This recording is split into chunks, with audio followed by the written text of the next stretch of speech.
The number was 991,830. It was just a number. It was written on a whiteboard in the small police station of Havenwood. The marker was black and faded. The edges of the numbers were soft. Dust covered the board. No one had touched it for a long time. For years, the number sat there. It was a quiet reminder. It was a question without an answer. The people in the town knew the number. They did not need to see it. They felt it. It was the case of the man who left and never came back. It was the mystery of Marco. Chief Miller looked at the number every morning. He was a young officer when it was first written. Now his hair was gray. It represented a life that had simply paused. One day, Marco was there. The next, he was not. No signs of a fight, no angry words, just an empty house. A bank account with over $100,000 left behind. The number was more than a case file. It was a story the town told in whispers. A ghost that walked the clean, empty streets of Havenwood. For Marco's sister, Sarah, the number was a wall she could not climb. She would visit the station sometimes. She would stand and look at the board. She never said much. Her silence was louder than any shout. She just wanted to know. One afternoon, Luis was cleaning his print shop. It was the only print shop in Havenwood. Luis was old. He was retiring. He was cleaning out a back room. The room was filled with old boxes, forgotten orders. In a dusty corner he found a small stack of receipts. They were from 5 years ago, the time when Marco disappeared.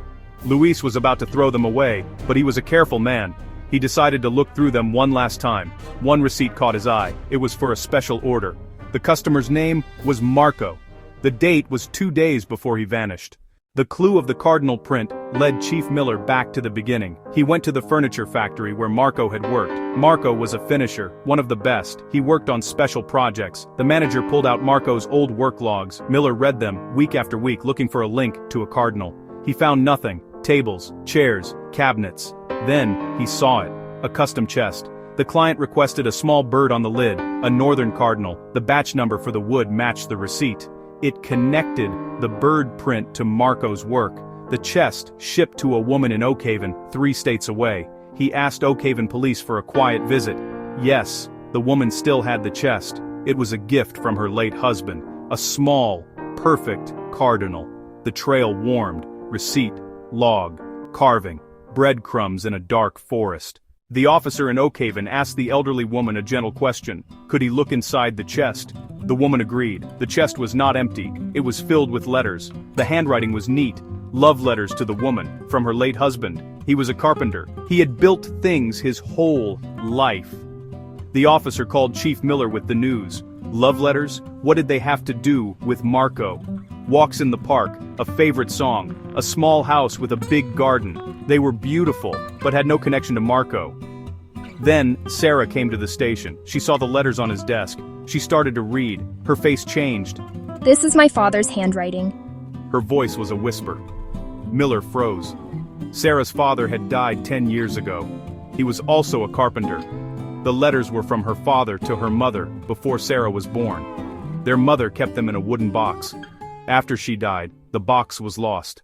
The chest was a puzzle. Why send it to a stranger? The order had been placed by a man with a P.O. box. His name, Elias Vance, a retired craftsman with a small garage workshop. A young man had contacted him about a special coin, a small, simple coin. Payment covered the coin and delivery of the chest to his mother. Elias remembered details. He kept a sketch. One side, a cardinal. The other, a date. The day Marco's mother died. The young man said the chest and coin were for a woman who'd lost her son. A sadness, like his mother's. The young man was Marco. He built a beautiful chest for his parents' letters, carved a cardinal his mother loved. He hired Elias to deliver it, anonymously. A small token of memory. This was Marco. Not running from life, but adding a bit of goodness to a sad world. But it still didn't explain where he went. The clue answered one question, and opened another. The receipt, the chest, the coin, painted a picture of Marco, not a man in trouble, but a quiet heart. With leads exhausted, Miller widened the search for unidentified persons. 3 weeks later a call came, from a county coroner 2 states away. A man had been found in a small, rented cabin. He died of a heart attack. No identification, just a small metal coin. On one side a cardinal, on the other, a date. The description matched Marco. Dental records confirmed it. The search was over. No conspiracy, no secret life.